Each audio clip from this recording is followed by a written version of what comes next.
निर्विघ्नं कुर्मे देव सर्वकार्येषु सर्वदा आदि नमन महाराष्ट्राला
शिवा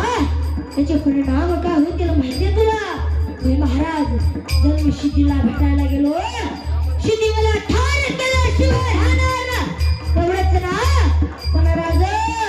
तुम्ही जर सुखरूप विशालगडावरती पोहोचलात तर असे लाख शिवाय धागे तयार होतील पण तुम्ही जर संधी मला दिली राज तर या शिवाच्या जीवाचं सोनं होईल राज राजाने संधी दाखवला त्याला महाराजांनी शिवाला कडकडून मिठी मारली आणि महाराजांच्या डोळ्यातला अश्रू शिवाच्या पाठीवर पडला आणि शिवा म्हणाला राजा पडलेल्या त्या पाण्याच्या ढेगासाठी मरण पत्करलेला शिवा आणि मग 600 मावळ्यांना घेऊन बाळींद्र बांधा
बोला फुफ्फुसाला